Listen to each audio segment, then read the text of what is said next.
Well, the Max B case was interesting because this girl, she was a stripper. She was dating Max B, met some dude at the strip club.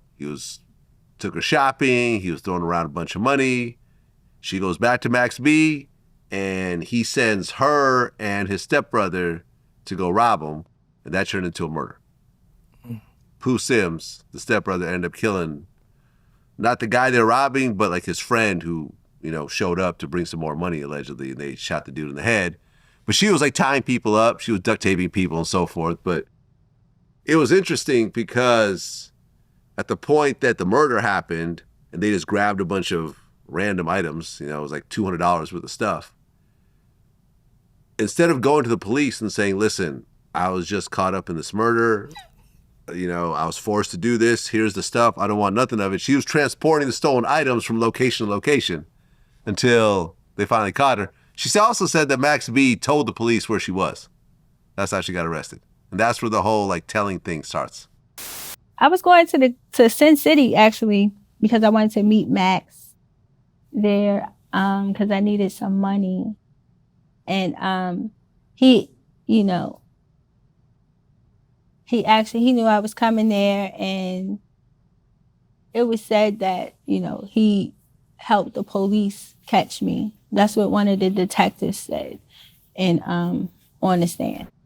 Vlad, you always say that when somebody do a crime, instead of you going turn, I done done the crime, I'm not going to turn myself in a few minutes later because I know I'm about to go to jail.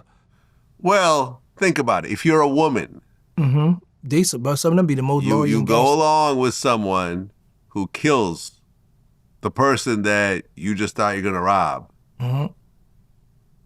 In that situation, if she had turned herself in right away, if they didn't have to go look for her, she could say, yes, we went there to go rob somebody, but I don't know nothing. The murder was out of my hands and he forced me, he threatened me, he told me to duct tape everyone, everything else like that. I turned into a victim myself. Because she was even saying when she was duct taping the girl was like, listen, I'm scared too. Just please, just go along with this so they could he can have, because he was like pistol whipping everybody and so forth.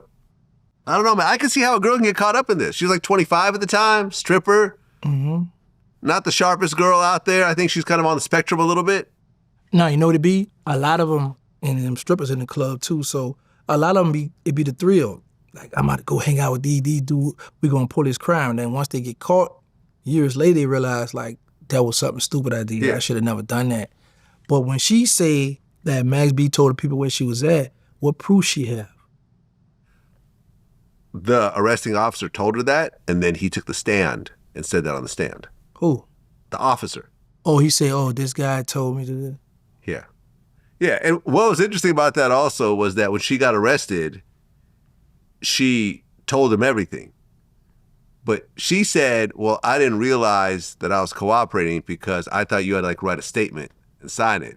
I didn't realize that just talking is cooperating. And I said, well, have you ever heard the term, anything you say can and will be used against you? She's like, yeah, I just wasn't thinking about that at the time.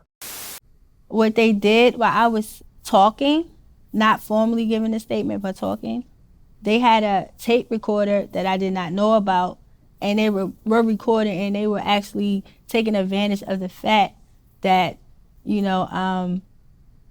they wasn't in, we wasn't in a real jurisdiction, like we were in New York, but they were taking advantage, basically. Like we were in New York and it was New Jersey.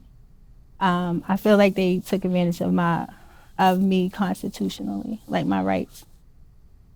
I had no knowledge of it being recorded, so. Come on, sister. But, so has she spoken with him since they been home? I don't think so. She got out, she got 16 years, did 13. He got 75, which turned to 20, which turned it to 16. So they been home around the same time now? She got home 3 years before him. Oh, okay, so she been out. Yeah. Okay. He got out, got married to some white girl, and, they don't like that either now. I done all this time, you went married her? No, I think, she was saying how they were still writing each other and stuff like that. I feel like she was in love with him, and he kind of. So let me ask you this. So the police got on the stand and said, yeah, he told us where she was at. That's how we was able to locate her. Correct. Okay. So she's aware of this. But while they was incarcerated, they still write to each other, yeah, baby, I love you. Blah, blah. Yeah. So she accepted all that. Yeah. But now he come home, marry a white woman, now Mad Day, it all floods out. Yeah, he told on me, he ain't right.